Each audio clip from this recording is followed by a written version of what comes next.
Para aplicar el teorema de Gauss. 1. Recordemos el teorema de Gauss. Trata sobre la integral de flujo en superficie cerrada del campo electrostático, la cual es igual a la carga neta encerrada entre la permitividad del vacío epsilon 0. A esta superficie S llamaremos superficie gaussiana. Pero, para ver las aplicaciones, veamos primeramente algunos conceptos. Definiremos inicialmente la densidad volumétrica de carga ρ. Esta es el diferencial de carga de Q entre el diferencial de volumen de V. Si ρ es constante, entonces la carga total se puede determinar como ρ por V. Análogamente, se puede definir la densidad superficial de carga sigma, que será el diferencial de carga entre el diferencial de superficie de S. Al igual que en el caso anterior, si sigma es constante, entonces la carga total será sigma por S.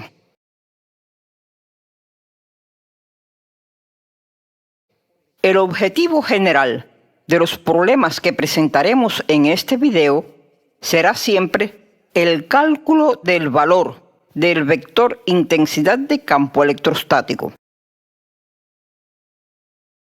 En este video lo haremos para esferas y cilindros infinitos. Veamos ya el primer problema. Sea una esfera de radio A y densidad de carga volumétrica ρ. Encontrar el valor de E para R menor que A y R mayor que A. Analice los resultados en forma gráfica. Lo primero que debemos hacer en un problema de estas características es trazar la superficie gaussiana adecuada por el punto de interés. Empezaremos por R menor que A. Luego, nuestra superficie gaussiana será una esfera concéntrica con la distribución de la carga, como se muestra.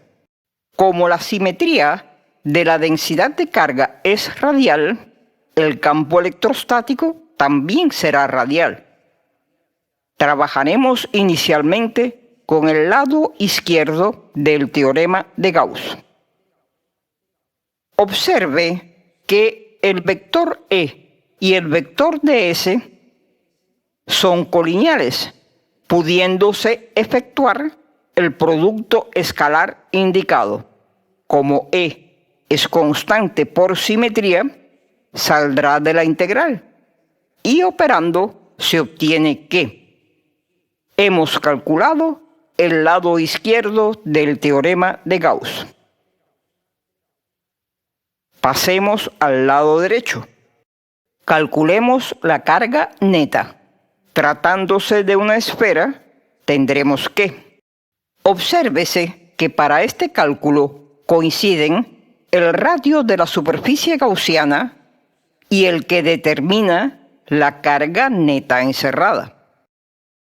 Una vez hecho esto, sustituimos la carga neta en el teorema de Gauss y, naturalmente, no olvidemos epsilon 0. Aquí se despeja el valor de E fácilmente. Para R mayor que A, trazamos la superficie gaussiana como se muestra. Es obvio que, al igual que en el caso anterior, el lado izquierdo del teorema de Gauss será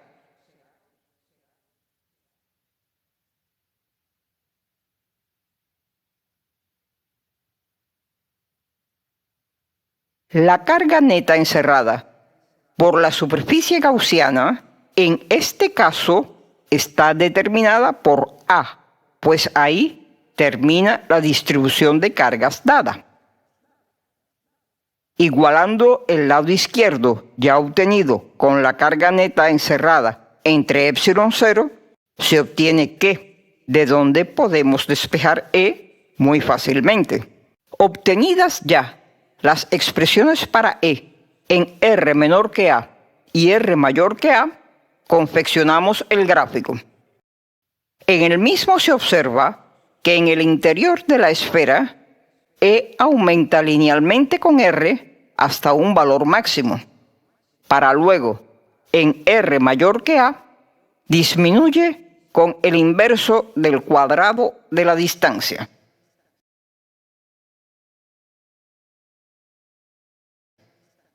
Veamos ahora el caso de un cascarón esférico con carga superficial sigma. Si trazamos una superficie gaussiana cualquiera en el interior del cascarón, observaremos que la carga neta es nula. Por lo tanto, E es igual a 0 para R menor que A. Analicemos R mayor que A.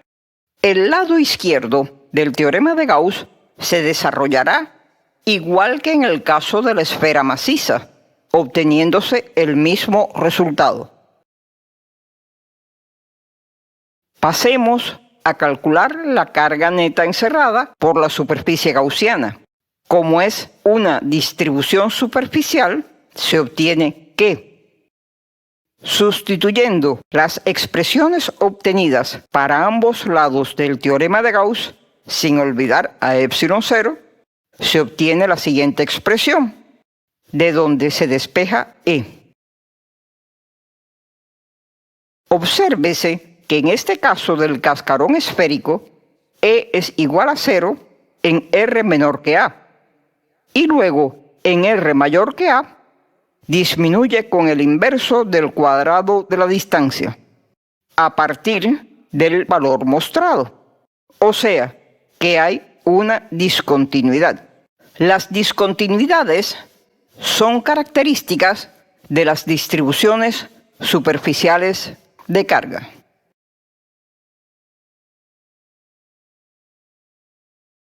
Analicemos ahora un caso con simetría cilíndrica.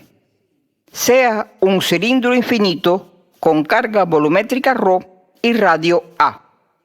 Determinar el valor del vector intensidad de campo electrostático en R menor que A y R mayor que A. Este cilindro se considera infinito para suponer que el campo es radial con respecto al eje.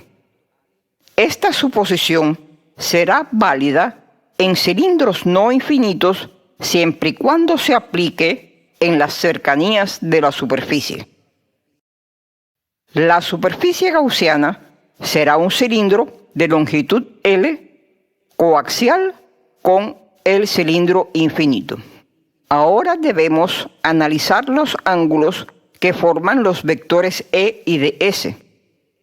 Como se observa, en las tapas el ángulo es de 90 grados y en el área lateral es de 0 grados.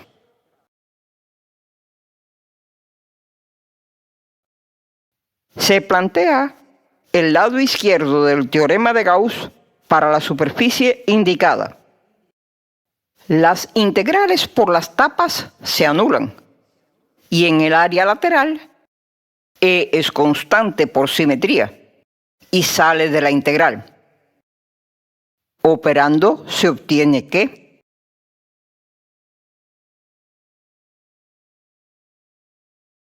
cálculo de la carga neta es el producto de ρ por el volumen del cilindro. Igualando el lado izquierdo del teorema de Gauss, ya calculado, con la carga neta entre epsilon 0, se obtiene que, de donde despejamos E muy fácilmente. Pasamos ahora a R mayor que A. El lado izquierdo del teorema de Gauss se procesará igual que en el inciso anterior, obteniéndose que el cálculo de la carga neta se realiza teniendo en cuenta que el cilindro termina en R igual a A. Sustituyéndolo todo en el teorema de Gauss sin olvidar epsilon 0, se obtiene que se despeja E y haremos el gráfico y los análisis correspondientes. Aquí se observa que en el interior del cilindro cargado, E aumenta linealmente con R, pero en el exterior, E disminuye con el inverso de R.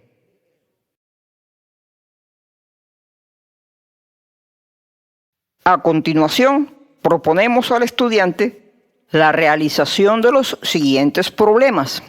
Problema 1. Calcular el valor del vector intensidad de campo electrostático dentro y fuera de un cascarón cilíndrico infinito de radio A. Problema 2. Calcular el valor del vector intensidad de campo electrostático en las tres regiones del cilindro infinito de pared gruesa, con radio interior A y radio exterior B.